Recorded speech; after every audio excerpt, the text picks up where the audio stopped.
தமிழ் நண்பர்களுக்கு வணக்கம். இன்னைக்கு பார்த்தீங்கன்னா எஸ்எஸ்சிலேருந்து ஜிடி நோட்டிஃபிகேஷன் ரிலீஸ் பண்ணிட்டாங்க. அதாவது கான்ஸ்டபிள் போஸ்ட்டுக்கான notification. So 10th education qualification தான். ஸோ 10th பாஸ் எல்லாருமே அப்ளை பண்ணலாம். கிட்டத்தட்ட 38,000க்கும் மேலே வேகன்சி இருக்குது. ஸோ ரொம்ப நாள் கழிச்சு இவ்வளோ வேகன்சியோட அந்த நோட்டிஃபிகேஷன் ரிலீஸ் பண்ணியிருக்காங்க. All over India, central government job, permanent job. So இந்த நோட்டிஃபிகேஷனை ஃபுல்லாக எக்ஸ்பிளைன் பண்ணியிருக்கேன் உங்களுக்கு இந்த வீடியோவில். ஸோ இந்த வீடியோவை ஸ்கிப் பண்ணாமல் பாருங்கள். ஸோ இதை பார்த்தீங்கன்னா அஃபிஷியலான நோட்டிஃபிகேஷன் எஸ்எஸ்சி ஜிடிலேருந்து ரிலீஸ் பண்ணியிருக்காங்க. லாஸ்ட் டேட் October 14 அப்ளை பண்ணணும். டென்டேட்டிவாக, அதாவது அப்ராக்சிமேட்டாக எக்ஸாம் எப்போ நடக்கும் அப்படின்னா ஜனவரியிலேருந்து பிப்ரவரி 2025 நடக்கும் அப்படிங்கிறதையும் கொடுத்துட்டாங்க. So online mode of application தான். எக்ஸாமும் ஆன்லைனில் தான் நடக்கும். ஸோ 13 ரீஜனல் லாங்குவேஜ்லேயே நம்ம இந்த எக்ஸாம் எழுதிக்கலாம். அதாவது தமிழ்லேயே நீங்கள் இந்த தேர்வு எழுதிக்கலாம் அப்படிங்கிறது ரொம்பவே நமக்கு ஒரு அட்வான்டேஜான விஷயம்.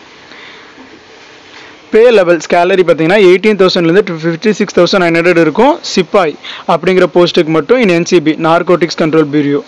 அதே மற்ற எல்லா போஸ்ட்டுக்கும் பார்த்தீங்கன்னா மினிமம் 21,700லேருந்து 69,100 வரைக்கும் இருக்கும்.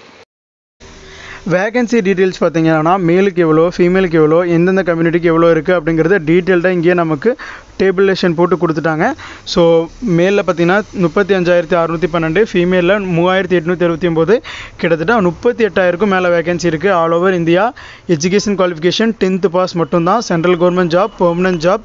ஸோ எல்லாருமே அப்ளை பண்ணுங்கள். ஏன்னா சான்ஸ் ஆஃப் செலெக்ஷன் ரொம்பவே ஹை. ஏஜ் லிமிட் பார்த்தீங்கன்னா 18லேருந்து 23 இயர்ஸ்க்குள்ளே இருக்கீங்க எல்லாரும் அப்ளை பண்ணலாம். ஏஜ் ரிலாக்ஸேஷன் இருக்கா ப்ரோ அப்படின்னா இருக்குது. SC/ST கேண்டிடேட்ஸ்க்கு 5 இயர்ஸும், OBC கேண்டிடேட்ஸ்க்கு 3 இயர்ஸும், எக்ஸ் சர்வீஸ்மேனுக்கு 3 இயர்ஸும் ஏஜ் ரிலாக்ஸேஷன் கொடுத்துருக்காங்க.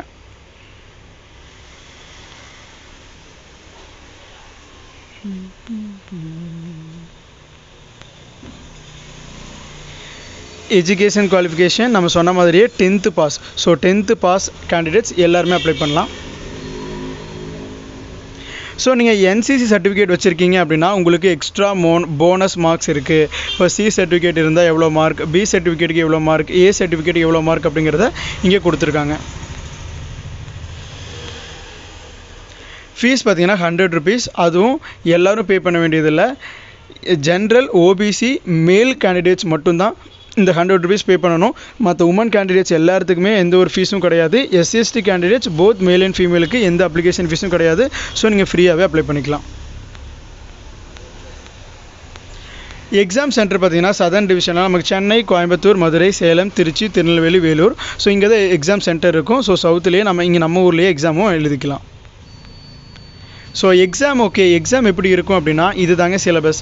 உங்களுக்கு கம்ப்யூட்டர் பேஸ்ட் எக்ஸாம் தான். மல்டிபிள் சாய்ஸ் கொஸ்டின் ஆப்ஷன் இருக்கும். நம்ம அதில் சூஸ் பண்ணுற மாதிரி தான் இருக்கும். 4 part: general intelligence, general knowledge, maths, English. இது எல்லாமே பார்த்தீங்கன்னா 10th லெவலில் தான் இருக்கும். நீங்கள் ரொம்ப 12th லெவல், காலேஜ் லெவலெலாம் போக வேண்டாம். 10th level maths, 10th level English, 10th level GK படிச்சிங்கன்னா போதும். ஸோ மொத்தம் எவ்வளோ கொஸ்டின்ஸ்னால் 80 கொஸ்டின்ஸ் இருக்குது. ஸோ ஒரு கொஸ்டினுக்கு 2 மார்க். அப்போ 160 மார்க்ஸு கண்டக்ட் பண்ணுறாங்க. 1 மணி நேரம் இந்த எக்ஸாம் நடக்கும். ஸோ முன்னாடி சொன்ன மாதிரியே தமிழ்லேயே நீங்கள் இந்த தேர்வு எழுதிக்கலாம். ஸோ நெகட்டிவ் மார்க் 0.25 மார்க் இருக்கனால ஸோ தெரிஞ்ச கொஸ்டினுக்கு மட்டும் ஆன்சர் பண்ணுங்கள். சும்மா எல்லா கொஸ்டினுக்கும் ஆன்சர் பண்ண முடியாது. மேலே கொடுத்துருக்கக்கூடிய அந்த சிலபஸ், அந்த எக்ஸாம் பேட்டர்னுக்கு உண்டான சிலபஸ் டீட்டெயில்டாக என்னென்ன டாபிக் நீங்கள் படிக்கணும். ஜென்ரல் இன்டெலிஜென்ஸ்னால் அதில் என்னென்ன டாபிக் கவர் ஆகும், ஜென்ரல் நாலேஜ்னால் அதில் என்னென்ன டாபிக் கவர் ஆகும், மேக்ஸ், இங்கிலீஷ். ஸோ அது எல்லாமே இங்கே டீட்டெயிலாக கொடுத்துருக்காங்க. இது வந்து ஒரு SSC கான்ஸ்டபிள் போஸ்ட் அப்படிங்கிறதுனால உங்களுக்கு ஃபிசிக்கல் டெஸ்ட்டும் ரொம்பவே முக்கியம். ஸோ அதுக்கு மேல் ஃபீமேலுக்கு ஃபிசிக்கல் டெஸ்ட் கண்டக்ட் பண்ணுவாங்க. நம்ம 5 கிலோமீட்டர் 24 மினிட்ஸில் கிராஸ் பண்ணணும் மேலாக இருந்தால். ஃபீமேலாக இருந்தால் 1.6 கிலோமீட்டர் 8.5 மினிட்ஸில் கிளியர் பண்ணணும். ஸோ இதுதான் பார்த்தீங்கன்னா ஃபிசிக்கல் எஃபிஷியன்சி டெஸ்ட். அது கூடவே ஹைட் அண்ட் வெயிட்டும் நமக்கு அவங்க கொடுத்துருக்க ஸ்டாண்டர்டில் இருக்கணும். ஹைட் பார்த்தீங்கன்னா 170 சென்டிமீட்டர் இருக்கணும் மேலுக்கு, ஃபீமேலுக்கு 157 சென்டிமீட்டர் இருக்கணும். ஸோ அதில் ஹைட் ரிலாக்ஸேஷனும் இருக்குது. கம்யூனிட்டி வைஸ் நீங்கள் செக் பண்ணிக்கோங்க. செஸ்ட் பார்த்தீங்கன்னா எவ்வளோ சென்டிமீட்டர் இருக்கணும், மேக்ஸிமம் எவ்வளோ, அன்எக்ஸ்பேண்டட் எவ்வளோ, ஸோ ஷெட்யூல்டு ட்ரைப்ஸுக்கு எவ்வளோ. ஸோ அது டீட்டெயிலாக கம்யூனிட்டி வைஸ் கொடுத்துருக்காங்க. வெயிட்டு நம்மளோட ஹைட்டுக்கு தகுந்த மாதிரி தான். ஸோ BMI சார்ட் எடுத்து வச்சுங்க. உங்களோட ஹைட்டுக்கு நீங்கள் எவ்வளோ வெயிட் இருக்கணுமோ அது நீங்கள் கரெக்டாக இருக்கீங்களா அப்படிங்கிறத செக் பண்ணிக்கோங்க. ஸோ இதுதான் அந்த notification. So online mode of application தான். அப்ளை பண்ணுறதுக்கான லிங்க்கும் இந்த நோட்டிஃபிகேஷன் டவுன்லோட் பண்ணுறதுக்கான லிங்க்கும் நம்ம வீடியோக்கு கீழே டிஸ்கிரிப்ஷனில் கொடுத்துருக்கேன். ஸோ எல்லாருமே அப்ளை பண்ணுங்கள். So all the best. இந்த மாதிரியான எந்த ஒரு ஜாப் அப்டேட்ஸும் நீங்கள் மிஸ் பண்ணக்கூடாது அப்படின்னா நம்ம சேனலை சப்ஸ்கிரைப் பண்ணி வச்சுக்கோங்க. Thank you friends. தேங்க்யூ ஃபார் வாட்சிங்.